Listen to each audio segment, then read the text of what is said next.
it's a kind of human nature in a way that we kind of single out people who we identify as not being whoever it is that we think we are and pick on them.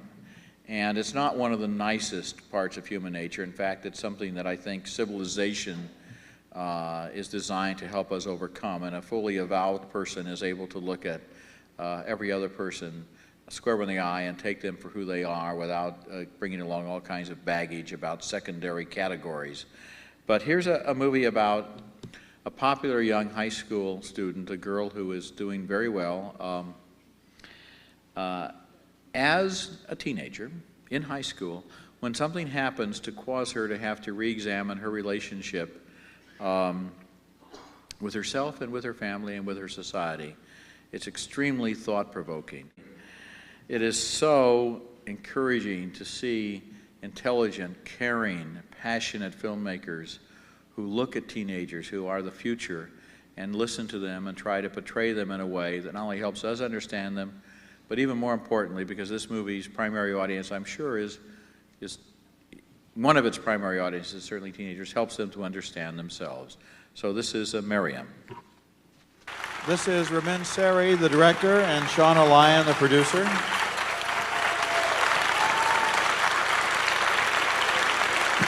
You know, one thing, seeing it again, and I realized this the first time, this is a very professional film. The acting is of a very high standard. All of the credits, the screenplay is very, very well constructed to involve all of these disparate elements and get them all to work. Performances, the music, all works. It doesn't look like a film that is by a first feature director. You've made short subjects. It's your first feature film. It looks very self-confident and assured. What was the genesis of this film? How did it begin to develop in your minds? Well, obviously it's a very personal story. At the time of the hostage crisis, I was younger than the character of Maryam. I was about 8 years old, 9 years old, and so I understood even less than the character of Maryam at the time. And yet the ridicule that I was subjected to lasted through junior high years and changed my personality. I always felt a stigma attached to my cultural identity, being Iranian.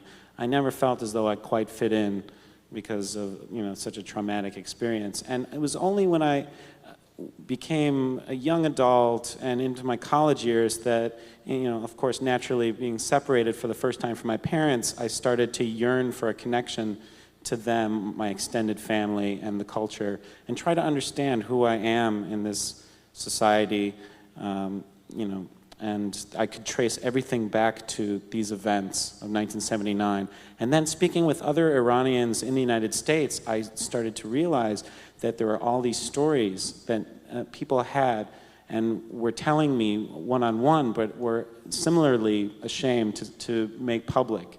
And I realized that this is a story that millions of Iranians share.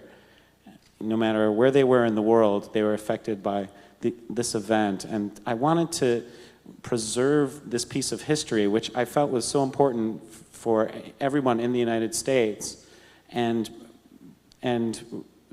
present it with an optimistic point of view, and a sober point of view, one that highlighted the humanism in each of the characters and any of the characters, no matter what side of the political spectrum they might be on. Singling out members of various ethnic minorities and persecuting them or ridiculing them is an ancient American tradition. I was reminded today watching the film, and I didn't think of this before today. My father was born in 1902 here in Champaign-Urbana, and his parents were from Germany. And of course, then we were in the First World War. And within one day, his parents stopped speaking German at home and pulled him out of the Lutheran school. And because suddenly, if you were German at that time, you were the enemy. And it really affected him, and he talked about it twice or three times to me and never any other time. But it's just, you go on with ethnic and racial groups in America, and you find, for goodness sake, if we're not Native Americans, none of us came from here.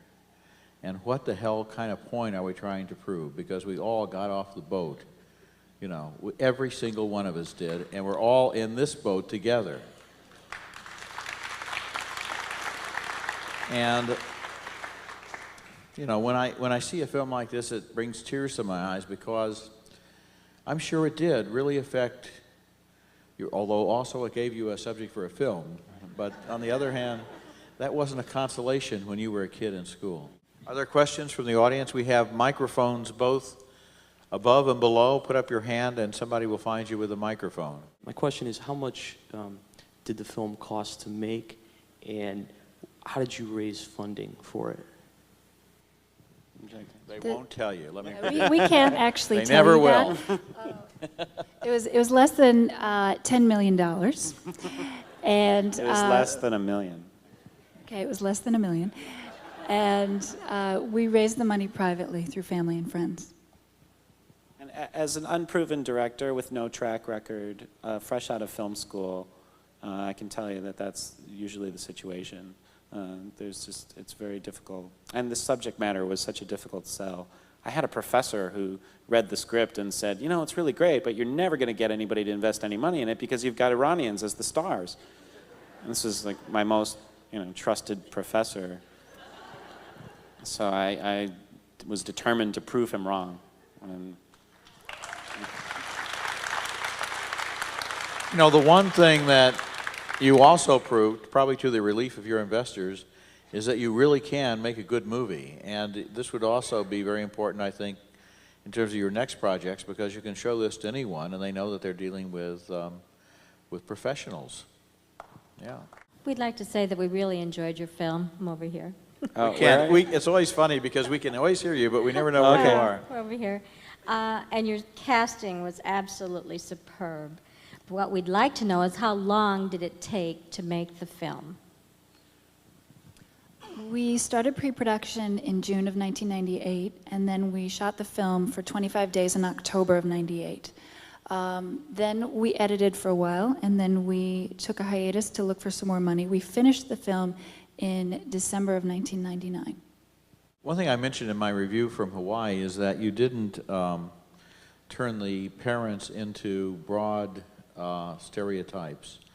I mean, it is a cliche in other movies with similar themes, not Iranian necessarily, but of any film where the parents are first generation tends to caricature them into rigid, unyielding, old-fashioned, out-of-touch people. These people are essentially very reasonable, and they love their daughter and they care for her, and they're a little strict, you know, but it's okay to be a little strict. I found that it was very interesting, the humanity that you brought to those two characters. I think that much of that is based on the relationship that I have with my parents, and also that my dad had final script approval.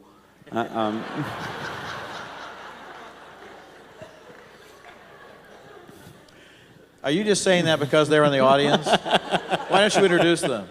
My parents are sitting near the rear. That's if you guys could stand up. That's my father, Dr. Cyrus Sari, and my mother, Dr.